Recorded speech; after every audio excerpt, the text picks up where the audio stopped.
Good evening. This is Rahul Reddy live from Houston, Texas. Every Tuesday, we bring in immigration updates. Emily, what do we have today? Today, we want to talk about options for H-1B workers who've been laid off when the 60-day grace period isn't really long enough to find the new position and file an H-1B transfer. We've talked a bit about filing a change of status to B2, but now as the job market is changing, people are interested in maybe going back to school, which often happens in an economic downturn. And so people are asking, well, during the 60-day grace period, can I change status to F1? How does that work? So we'll talk about choosing between F1 versus B2 and what that process looks like, what you need to be aware of.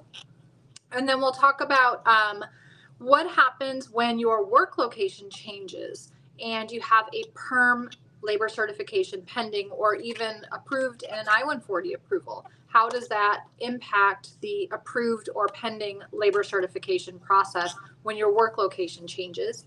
And then we'll talk about filing H1-B, H4, and H4 EAD strategies.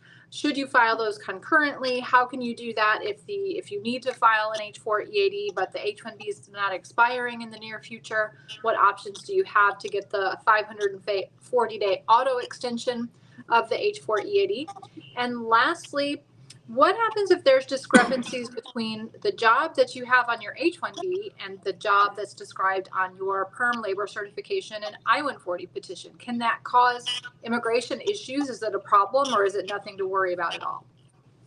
First thing I want to discuss about the B2 visa. When people are losing the jobs right now, USCIS in its website in March of 2023 is encouraging people to move on to B2 if they are transiting from company A to company B.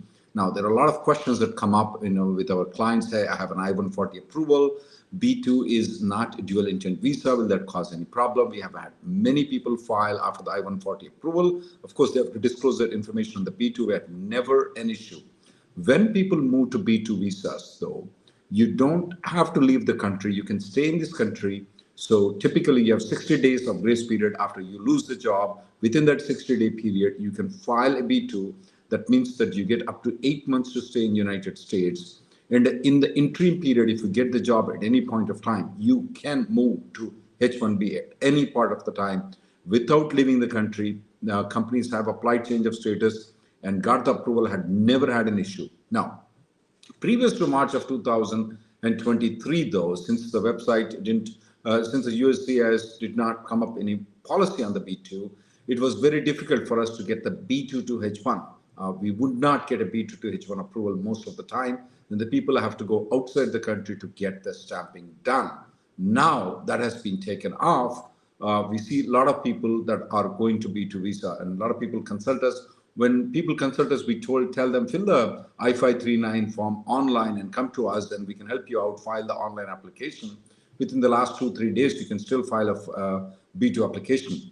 Emily, F1 requires people to get an I-20 and then they can apply for the change of status. They have to show the financial ability so that they can fund at least for the first 1 year of their education. And based on that, they can file an I-539. Both B2 and F1 can be filed online application. F1 gives a long standing where people can stay here for a long period of time and will be allowed to study while they are in United States. So which one is better? B2 only allows them to stay for 6 months. F1 allows them for a longer period of time. Yeah, in F1 change of status, you also have the premium processing option. It's not the same 15-day premium processing, it's 30 days, but it's still much faster than the B2 processing time. The difficulty with the F1 is you've got to get admitted into the school and into a program that's going to start within 30 days of when your 60-day grace period ends. So if you found out today that you are being let go, you basically have to start the program within the next 90 days because you have 60 days of the grace period, and then the program start date has to be within 30 days of when that status ends. So that becomes a very tight timeline for most normal schools, especially this time of year. They're not really accepting applications for summer starts. They're, finishing up applications for people to start in the fall. So you can't really go from H1B grace period to F1 easily because the schools don't start in time. So that leads people to think about these so-called day one CPT schools that you can apply today. You get the admission today. You can get the I-20 today. You can start working tomorrow on CPT. And so they use those as kind of a backup plan. We generally don't recommend that. We're not a fan of these day one CPT schools. We've talked about it many times before, but you have to wonder when there's 3,000 schools in the United States that can issue I-20s, why is it only 5 operate in this way? That's Emily, a big red flag. Emily, I have to correct Emily. It's actually 9, not 5. 2 of them are in jail right now. 2 of them are USCIS operated fraud schools. Just want to correct Emily. Go ahead, Emily. Yeah, exactly. So that is a huge risk to take when all you're trying to do is buy some time to get back to H1B status eventually. So really, you should avoid those kind of schools. And if the timing works out from getting admitted and getting the I-20 and all that, you could potentially transition to F1. But in most cases, it's probably not going to work out for people that are wanting to actually pursue higher education for the purpose of studying, not for the purpose of maintaining status. One thing you could potentially consider doing is filing a B2 and then filing the F1 once you have all of that set up, because the B2 buys you an extra 6 months. But there's no policy from USCIS that says you can go from H1B to B2 to F1. The policy says we'll allow you to go from H1B to B2 back to H1B. And if that's filed in premium, we'll approve them all together. They should do the same thing for switching to an F1 after the B2, but there are definitely no guarantees of that. So if studying is your plan, you may be better off applying for a B2, getting the admission, and then leaving the US and applying for the F1 visa stamp at the consulate in your home country and coming back in on F1 for the fall semester. That would be the better way, the safer way to process that, rather than trying to have these different timing issues with the change of status applications. If anybody wants to consult us at any point of time on B2 visa, especially though, you guys fill out the I-539 form, look into all the documents. In one consultation, we probably help people file by their own B2s instead of going through a lawyer and all those things. We look into all the documents, and also we give the support letter, draft the support letter and give it to you so that you can use that support letter to file the B2 application, because you need to explain why you want to stay in the United States. In one consultation, you can have all those things done. Emily, if I am working for a company, let's say, for example, Coca-Cola company, and I'm working in Atlanta, and they transfer me to California while my PERM is in processing, will that be a problem for me to get the PERM and I-140 approval because I moved from Atlanta to California? Possibly. It really depends on a number of factors. The first one being, is this a temporary move or a permanent move? If you are temporarily moving to California, but the intention is you will eventually come back to Atlanta to take up that position when you get your green card, or at some point in the future before you get your green card, then it should not have any impact on the labor certification, because the labor certification is for the position you'll take when you get your green card, which is not necessarily the position that you're in now. The other factor to consider is, for many companies, the labor certification will specify that work will be in unanticipated locations, very common for consulting type of companies. So if the work location was mentioned as unanticipated locations, but the company headquarters is in Atlanta, so all of the recruitment efforts were done in Atlanta, your move to California really has no impact on it, because the PERM itself specified that you would move around in your role. But if ultimately you're going to move to California with no intentions ever to come back to Atlanta, and the labor certification doesn't specify unanticipated locations, then your labor certification won't be valid for you to work in California. Now, you can work in California as long as you're maintaining your non-immigrant status, but at some point before you can actually get your green card, the labor certification has to be done again at the correct work location in California. But normally, Emily, for consulting companies, it's not a big issue because most of the consulting companies will put unanticipated location jobs. It's only for those end clients where they don't move. That then it may be an issue. Not all the time, but it may be an issue. Mm-hmm. Emily, if I'm filing an H1-B, is it better to attach my wife's H4 and EAD together? Or should I file the H1-B, get the H1-B approval, then file for the H4 plus EAD? Which is a better approach? Definitely better to file everything together because USCIS now has a policy of bundling the 3 applications and approving them together, thanks to one of the lawsuits that we were involved in the settlement agreement for that.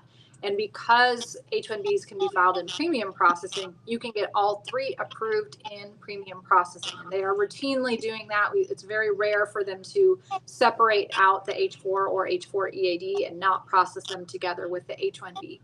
If you instead file just the H1B and then after that's approved, file the H4 and H4 EAD, there's no premium processing, there's no improved customer service, and your processing time is anywhere from 4 to 8 to 10 months to get the H4 and the H4 EAD.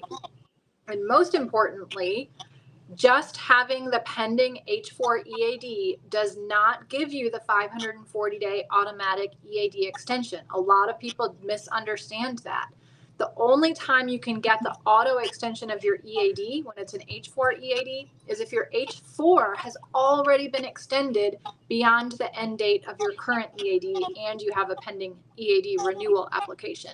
So getting that H4 extended beyond the date of the current EAD typically happens when you file the H1B and H4 together because they're going to be approved together and extended together.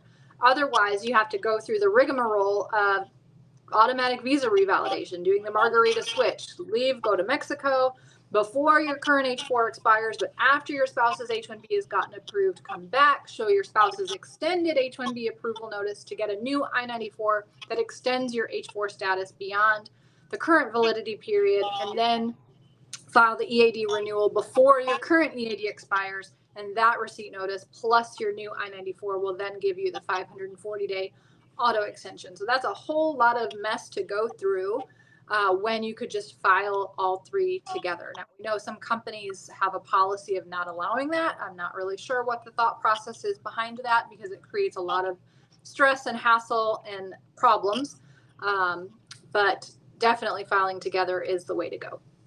For those companies where the company does not allow you to file for the H4 and H4 EAD, typically I see them, they allow to file the H4 but not the EAD. The better approach would be that at that point of time, do not file H4 with them, file H4 and EAD separately, but together. Have them file the H1B. From an outside counsel, you can file the H4 plus EAD together. So it's not good to have H1 and H4 filed and EAD filed separately. It's good to have H1B filed alone and H4 and EAD filed separately, but together without the H1B. So that's a better approach for you to do it because if you, and also to file for the H4 and EAD though, you don't have to have the H1 approval. You can file with the H1 receipt notice. And in situations where you already filed the H1 and the H4, can the EAD be filed with the receipt notice of the H1B, H4, just the EAD? Or do you have to wait for the H1B and H4 approval? You do not have to wait for the H1B and H4 approval. With the receipt notice, you can file for the EAD.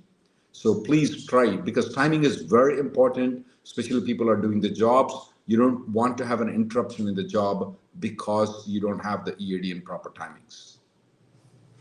Anything else, Emily, before next topic? Nope. Last topic. So, say you're went through the labor certification, went through the I-140 process, and your role during all of that 7 years ago was listed as software developer.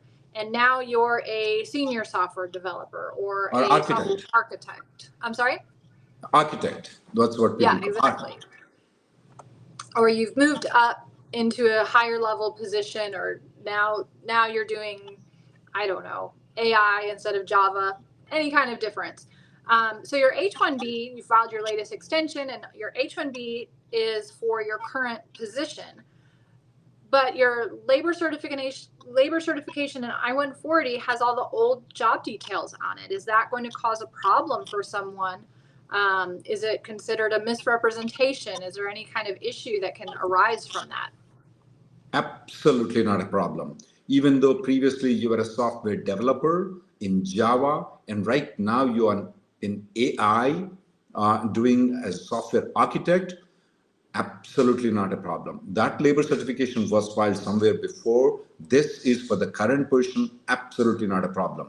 Now, there are some issues where companies present that, hey, they may have to file the labor certification again. That's not most of the companies. That's only some of the rogue lawyers, I would say, which they say that you may have to file a labor certification I-140 again, but 95% of the companies don't require labor and I-140 again, just because from Java you moved into AI, because according to us, it's still a software, and according to us, it's still a natural progression in the jobs. AI did not exist in 2016, at least to our knowledge. I mean, we are not into IT field, but we haven't used AI. Now we see AI everywhere. So definitely from Java to AI, we think so. It's a natural progression. Most of the companies that we know think that it's a natural progression, which does not require to file the labor again in I-140. As far as the H1B is concerned, 100% of the lawyer agree it's not a problem at all. As far as filing the labor in I-140, 95% of the lawyers agree with me and Emily that you don't have to file the labor in I-140 again. So what happens when 10 years from now, it's finally time to file the I-485 application? Is there anything to worry about there? No, not at all, because 15 years, you're speaking about 2016 to 20 years down the line, the technologies don't be the same thing, especially in the IT field. The technologies change very fast, very rapidly. And if some guy is working on those same old technologies, they should be fired from their office. That company must be declared insolvent under the current conditions. So naturally, it's a progression to go from one software area to another software to increase your position. It's a natural progression, not a problem. Now, let's say, for example, you move from Java software to Java coffee bean making, okay? Even though they both sound Java, it's not a similar job, because Java coffee bean making is completely different than Java software. But when it comes to Java to artificial intelligence software, we consider it's a natural progression, not much difference. But just because Java software and Java coffee sound the same, no. At that point of time, the company may have to refile the labor certification. From Java to AI, I don't think so. You need a labor certification. From Java to Java software to Java coffee bean making, absolutely, you may require to file the labor certification again. All right, I think we can go ahead to questions. So we have a question from Kirti. She says, my husband had to travel out of the U.S. due to the death of his father. I'm so sorry to hear that. He has the GC EAD, but no advance parole yet. It was filed in May 2023, and she wants to know, what are his options to get his advance parole? So I'm going to hope that he's on either H1-B or L1A or L1B. So when you're in that situation and you exit the U.S. before you receive the advance parole, you will need to get the H or L visa stamp if you don't have it in your passport in order to come back into the U.S. You will not be able to get the advance parole approved if you left while it was pending. They are supposed to deny it automatically for abandonment, but that does not impact your 485, because for people in H or L status, you're allowed to travel either in H or L using the visa or advance parole. It does mean once he does come back in H or L status, he's going to need to refile for the advance parole in order to get that. And yeah, processing times are pretty ridiculous right now. We still have cases filed from February 2023. We're still waiting on the advance parole approval. Abhinav Mahajan is asking the question, can I switch from H1-B to J1 medical residency training? Will I lose the priority date of I-140 is an I-140 approval? The answer to the question is no, you won't lose the priority date of the I-140. Abhinav, but there are some issues in J1 visa and I-140 though, because J1 visa is a non-immigrant visa with a single intent of non-immigrant. H1B is a dual intent visa though. There may be some issues on the I-140 and may have some trouble on the J1. For most of the medical residents who had an I-140 approval, we haven't seen, but it may always pop up though. I may want the I-1, this is a discussion, have you been following, Emily, my discussion? The J1, I may want the I-140 to be withdrawn right now, Emily, and then go for the J1 in that way that you can justify it that, hey, you know, your I-140 has been withdrawn. And Abhi, now, even though I-140 has been withdrawn though, you can actually retain the old priority date by filing in the next I-140, even though the I-140 has been withdrawn. It may strategically be good for you because you're moving to J1 visa. Now, I wouldn't say the same thing with the people who are moving from L1 to H1, H1 to L1. That's not the same thing. But when it comes to the H1 to J1, it may be better that for you to withdraw the I-140 and then move into the J1 visa. Question from Chaitanya Boja. Is it possible to change from TN to H1B selected in the H1B lottery? Absolutely, you can. You can change, if you are in United States, you can change the status in United States without any problem by applying the change of status. Pavan says, how long are I-140 approvals taking these days in regular processing? I would say anywhere from 6 months to a year. Kind of depends on which category you're filing under. Particularly EB1C is taking closer to a year. If it's a PERM-based EB2 or EB3, they're probably closer to the 6 to 8 month range. Bharat is asking the question that his client name is changed because of spin-off. Can I go with the amendment and extension, or just extension is fine for my H1B? Since the job is the same, the geographical location where you're working is the same, just the name of the end client has been changed. I don't see an issue why you have to go for amendment. An extension would be good enough for you. Chaitanya says, do Canadian passport holders who are born in India need to attend the consulate interview for H1B stamping? No, if you're a Canadian citizen, you are generally visa exempt. So that means you never need to go for stamping for any type of non-immigrant visa. You just show up at the port of entry with your I-797 approval notice and you are admitted in H1B status based on that. PERM filed a remote worker. Is it okay to move between states while PERM is pending? Jugal, if it's a consulting company, though, typically they will put a column there that you could be working at unanticipated locations. That should be fine. Even if it's not a consulting company, it should be fine because you're working already remotely. It should be fine because the future job is probably somewhere else. Let's say, for example, you're working for Coca-Cola, but now you're working in Dallas while the job advertisements have done in Atlanta. If your intention and the company intention is somehow in the future that you're going to move to Atlanta, then it should not be a problem. Monica says, my initial H4 EAD is in process and the current processing time is 8.5 months. Can I now apply for an H4 EAD along with the H4 extension because my current H4 expires in October? And what will happen to the H4 EAD that's already in process? I don't see any problem with that. It's possible that they will continue to adjudicate the first one and they may approve it till the extended H4 time. We see that happen sometimes. Otherwise, they might just approve the second one and then administratively close the first one since you don't need 2 EADs.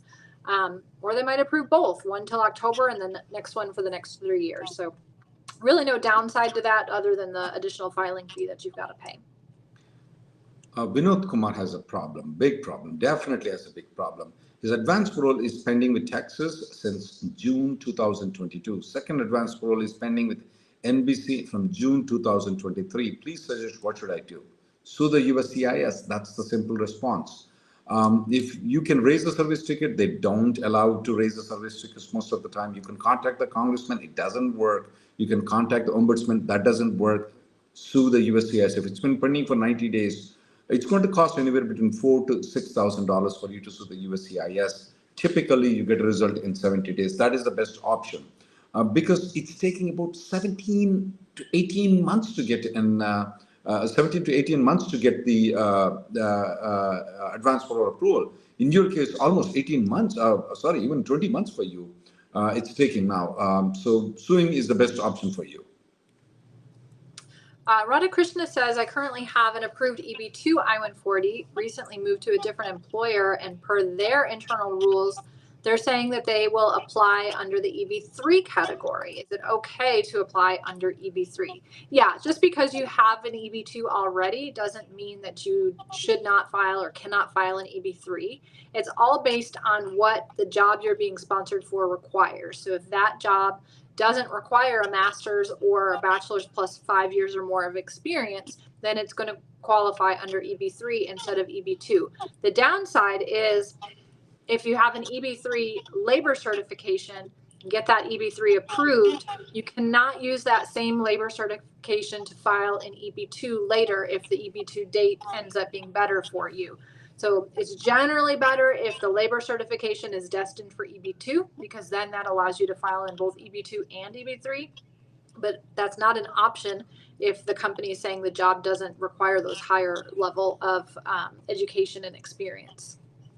AK, he's a dentist. He got an I-140 approval yesterday, EB1A I-140 approval yesterday through our firm. He wants to thank Ray and Vic for doing a great job. Well, we do have a very good lawyers. It's not just Emily and me alone. There are a lot of talented lawyers in it. Rayan has been an integral part of our office for more than a decade right now, and is a partner in our office. Thank you very much, AK. You know, Rayan is good.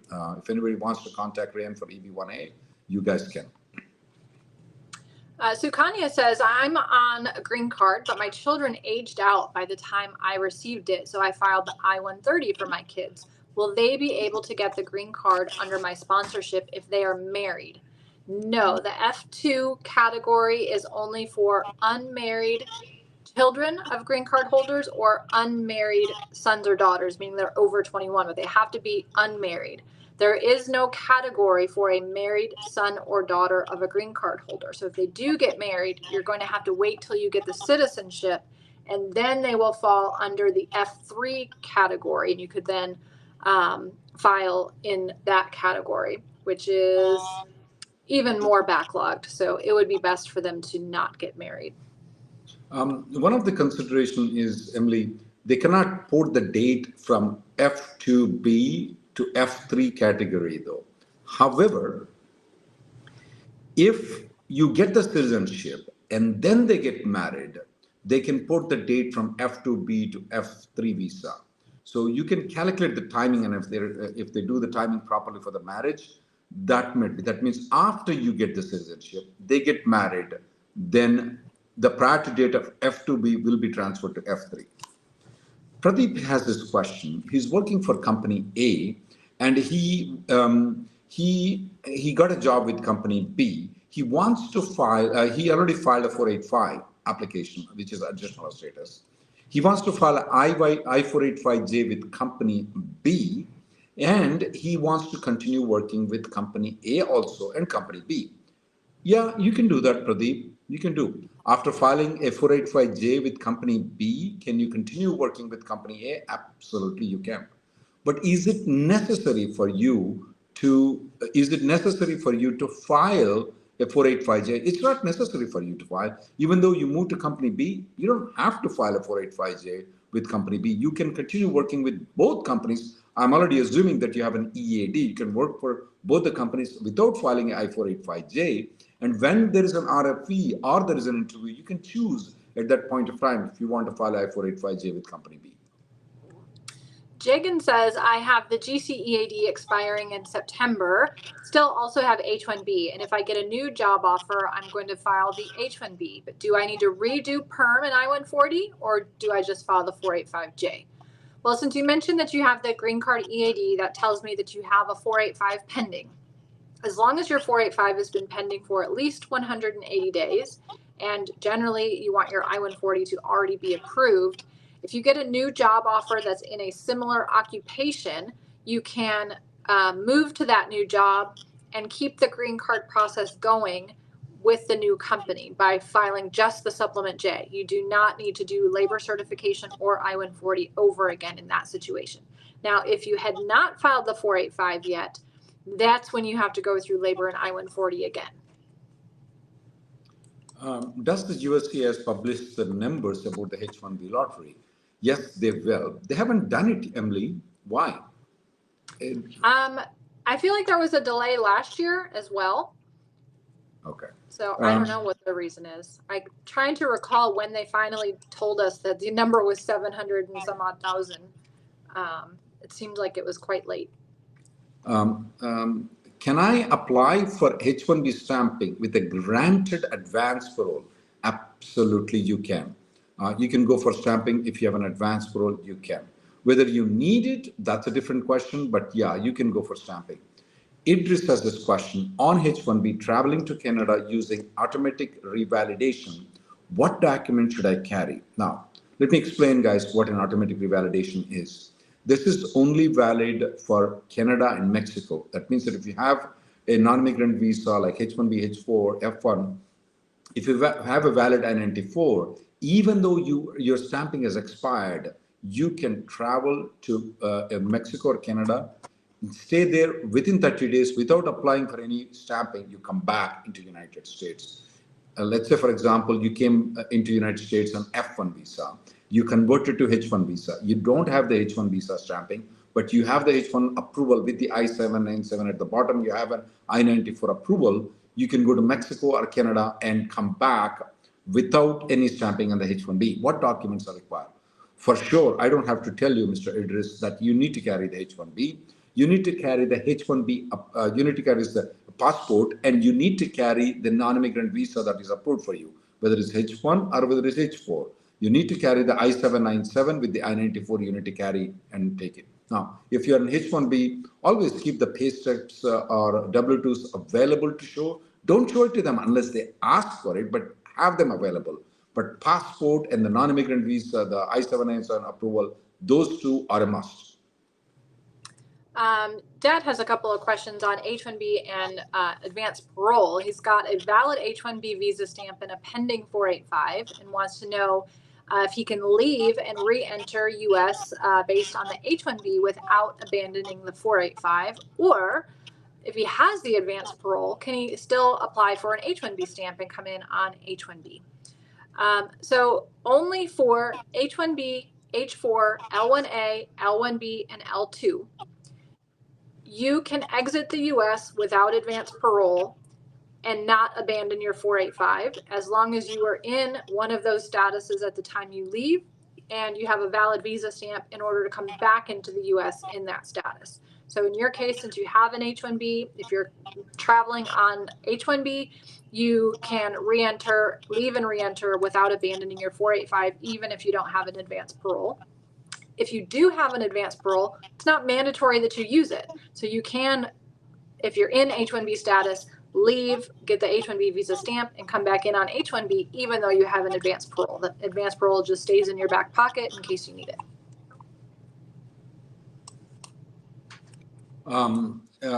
Goldie has this question. EB2 non-immigrant waiver I-140 approved. Does the 60 days unemployment rule applies after being laid off? Assuming that you are in a non-immigrant visa like L1 or H1B, absolutely the 60-day rule is still applicable.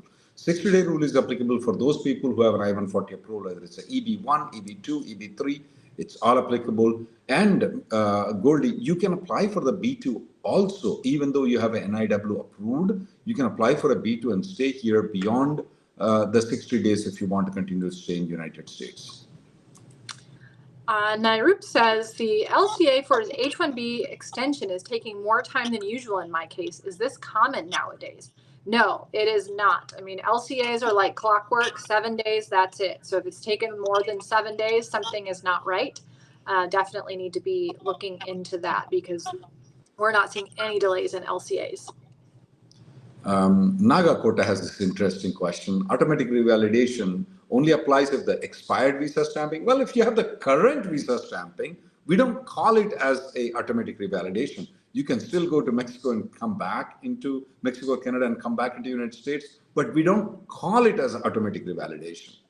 Automatic revalidation, we only call it when the visa stamp has expired, you don't have a valid visa. That's when we call automatic revalidation. Krishna says, some of my friends got the 485J approval notice, but my application only shows the receipt. Do all 485Js get approved? How can I pursue that for my 485J? It is all over the board, and most of the time the 485J approval notice only comes when the 485 approval notice comes. So it's very normal that yours does not have an approval notice. I'd say it's probably uncommon that some of your friends got an approval notice of the 485J if the 485 is still pending. But we do see those from time to time. Nothing to worry about, nothing to pursue with that. Just let it be.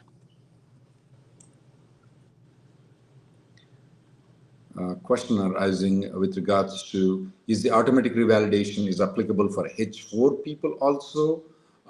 Yes, not only for H1-B, it's also applicable for H4 people also. Ravuri says, if H1-B stamping has any issues, can someone travel back on H4 instead to the US? Maybe. Kind of depends on what the H1-B stamping issue is. If, for example, the H1-B stamp has been denied because the person has been found inadmissible, then they'll also be inadmissible to come back on an H4. If the H1-B is in administrative processing, no decision has been made on it, and you already have an H4 stamp, yeah, you could probably come back on that. But if you don't have the H4 stamp yet, and then you go for H4 stamping, your H4 might also end up in administrative processing, depending on what the reason for the H1-B administrative processing was, which they never tell you. So it really just depends on the situation, but it may be possible. I'm going to Canada, exiting an F1. I want to come back on B1, B2. Is it possible?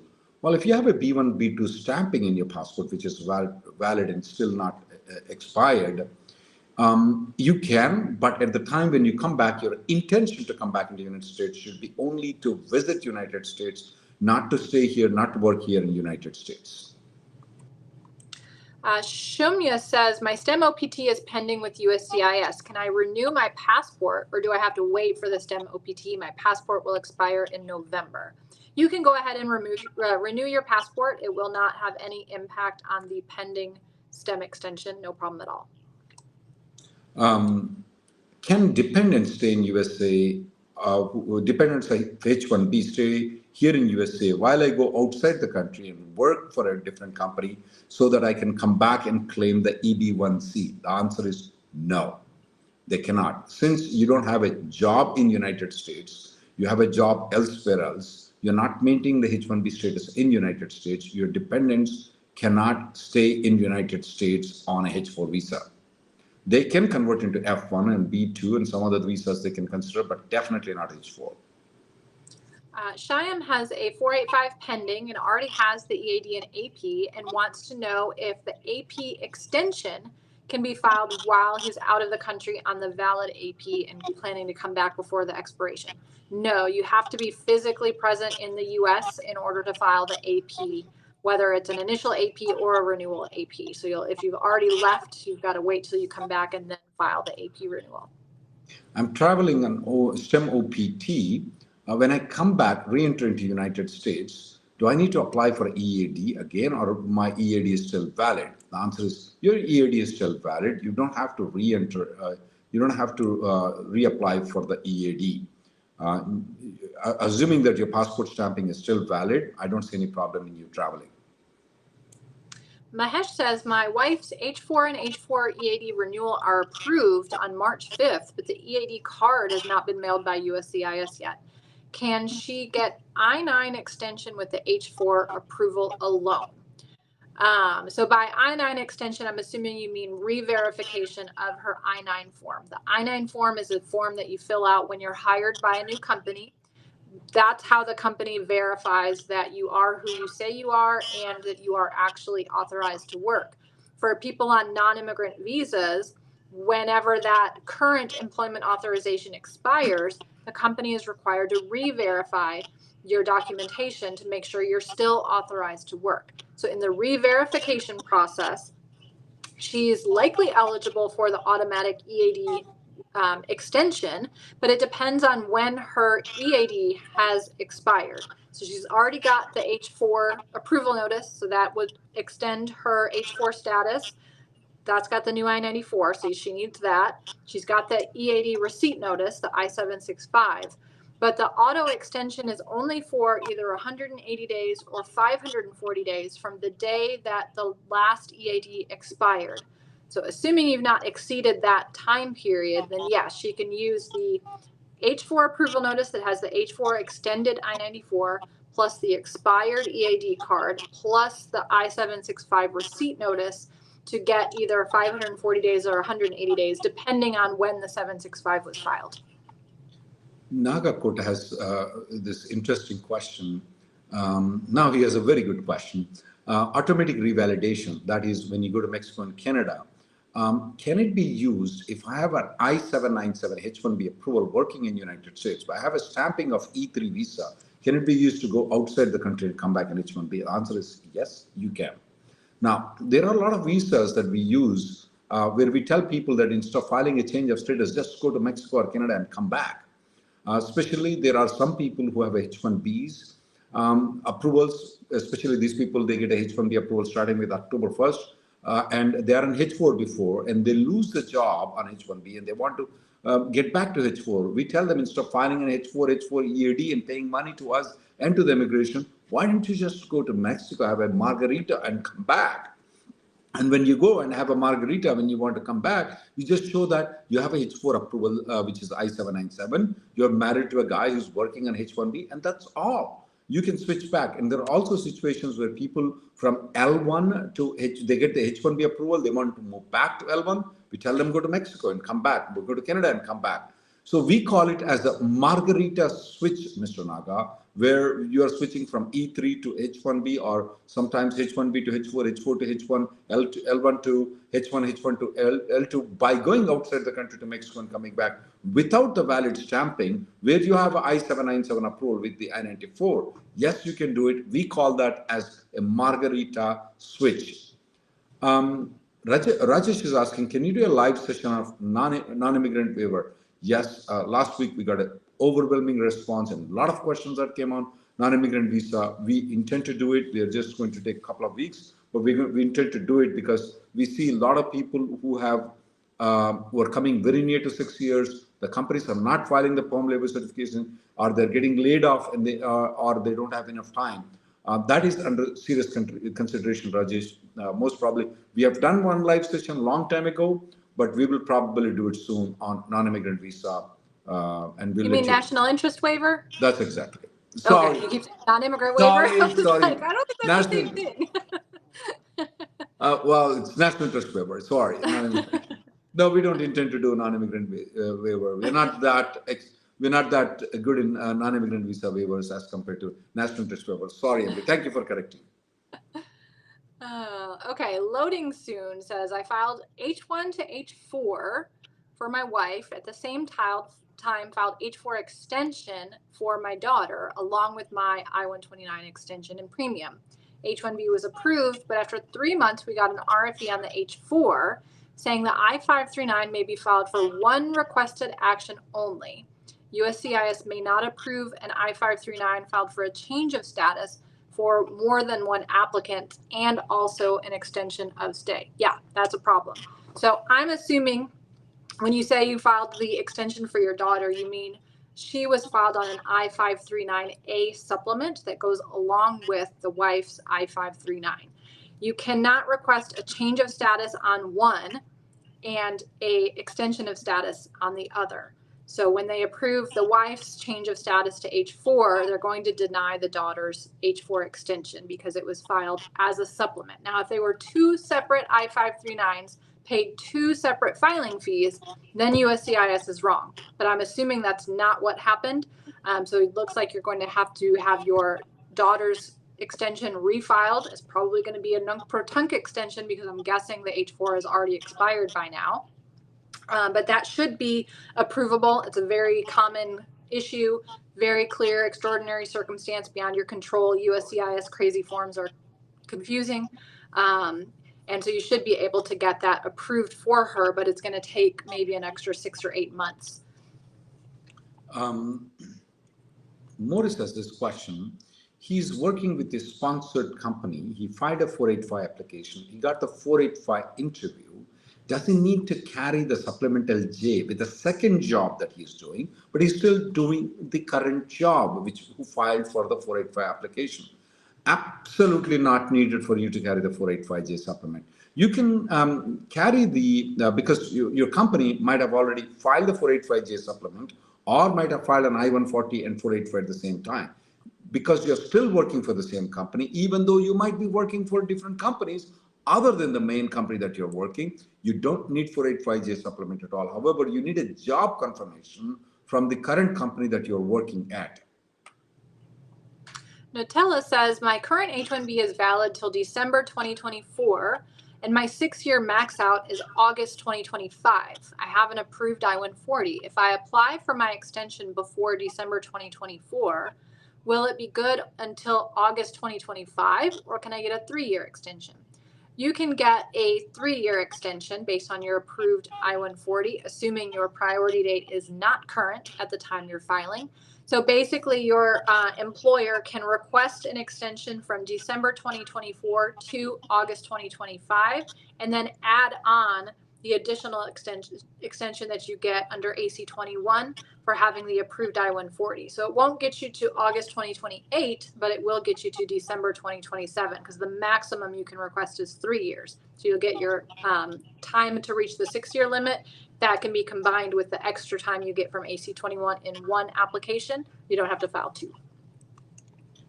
Viet Do has this question. He got the green card right now, and if he quits the job sponsor right now after he gets the green card, will it voluntarily himself, he quits the job, will it affect the naturalization? No, no, no. It does not affect your naturalization. People ask me, can I quit after 1 month? Absolutely, you can. Can I quit after 1 day? You can. Absolutely not a problem. Can I quit after 6 months? Absolutely not a problem for citizenship. I've never been. In fact, the USCIS memo clearly says that you can even quit the job even before getting the green card and join a new company on the AC 21 rule. And there is a USCIS memo that says that you don't have to work for that company ever, even before, while, and after you get the green card too. It is just the job offer that is getting you the green card. I know I get a lot of consultations on it, guys. After taking all the money off you, I still say the same thing, nothing different. I know a lot of people pay $400, come and speak with me on the same thing. Can I quit right now? Yes, you can. I'll just tell it a little bit more sweeter way, a little bit longer way. You won't get any difference by paying $400. It's still, you can quit. Once you get the green card, you can quit.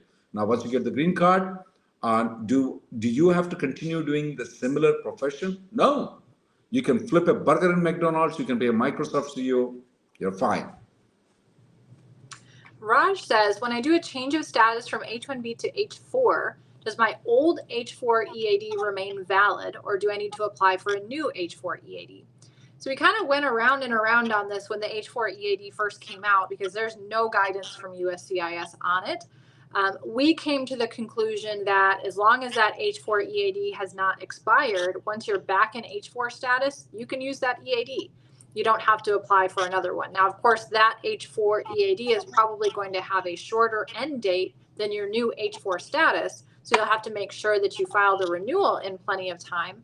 But yeah, that H4 EAD remains valid. The only time it doesn't is if USCIS revokes it, which I've never seen them do for an H4 EAD in the 9 years that we've had it. So no worries at all doing that. Kirti Akula has a GCEAD, wants to enter into United States on a H4, and then wants to convert into GCEAD. For you to enter into United States on H4, your husband must be maintaining the H1-B. If he's maintaining the H1-B, you have the H4 stamping, I absolutely have no problem for you to enter into United States on H4. And once you enter and you want to convert it to GCEAD, all you need to do is that show your GCEAD to your employer. That's it. Nothing else needs to be done. You don't have to actively do some action. You don't have to inform the immigration. You don't have to file any application with the immigration. You just start using the EAD with your employer. That's all you need to do. You don't have to take any action on it. Satish says, I'm approaching the end of my grace period on H1-B and I'm looking to convert to B2. My spouse is here on H4. Should I do a separate form I-539 for her? So yeah, once you end your 60-day grace period, you're no longer on H1-B status, which means your spouse is no longer in H4 status. So your spouse also needs to file an application to convert to B2. Now in this situation, you should be able to use one I-539 and then the I-539A supplement for her as a dependent. So you're both changing status to H4 or B2. But if you're filing it online, there is no ability to use the 539A supplement. You have to file two separate I-539s. You have to pay the fees twice. So you might want to file by paper in that situation. Raj has an interesting question. He's working on H4 EAD and H1-B is picked up in the lottery. If the H1-B petition is approved, does my H4 EAD gets cancelled? Now, it's a little bit complex answer to that thing. If the H1-B is approved with a change of status, you are no longer on H4. So H4 and H4 EAD becomes dormant. That means that they are not active. It's not that they get canceled, they're not active. Now, let's say if you want to activate them, for example, in November, you decided, oh, I don't want to be working with this company. I want to work for multiple companies on H1-B. I don't want any restriction. I want to be the Microsoft CEO on H4 EAD instead of working as an IT professional. I'll have more freedom on H4. All you need to do is that go to Mexico, have a margarita, and come back into the United States. Show that, hey, my wife is on H1-B. She's working on H1-B. I'm married with her. That's all you need to prove. And you have to show the H1-B, H4 approval 797 that you have. And you can come in and you can case. It's called margaritas, which we call it as. Naim from Facebook says, can I apply for EB2 and EB3 at the same time? Yeah, that's possible. So I'm assuming you're talking about PERM or labor certification based I-140. So in order to do that, your labor certification has to be for an EB2 level job. That means the minimum requirements on your PERM have to be at least a master's degree or a bachelor's degree plus 5 years of experience.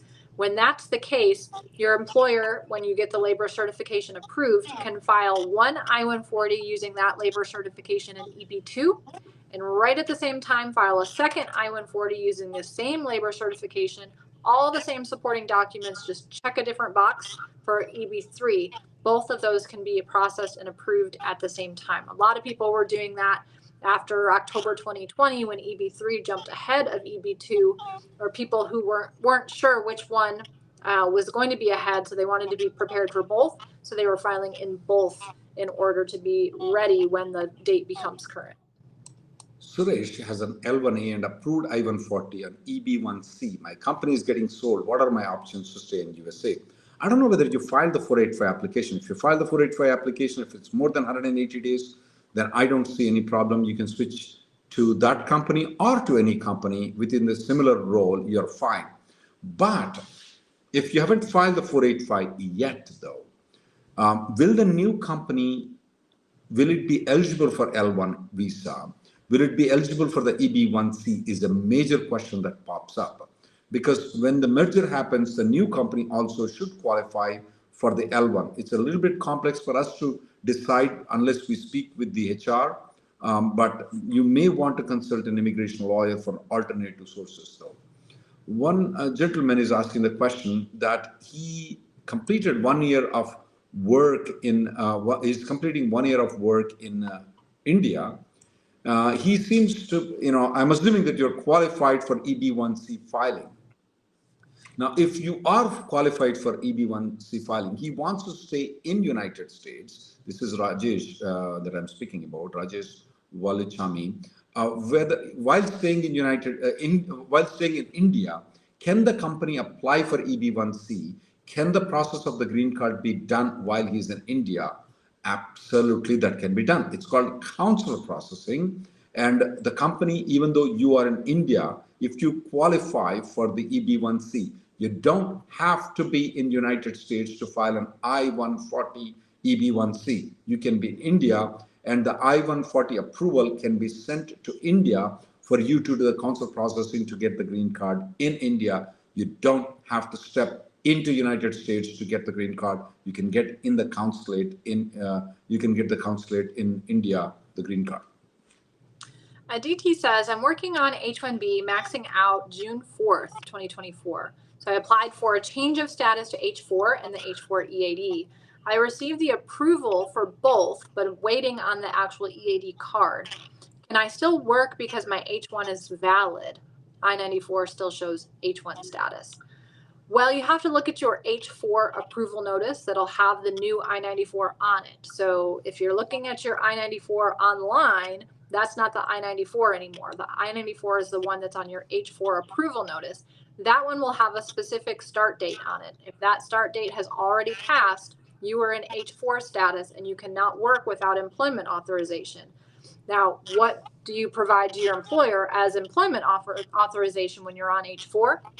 That's going to be the EAD card. So you do need to have the EAD card in order to work right now since you're in H4 status. Karthik has this question. Do I have a grace period for layoffs on GCED similar to H1Bs? No, you don't. There are some alternatives, self-employment, job offer, and certain other things that are available. But the 60-day grace period is not there, though.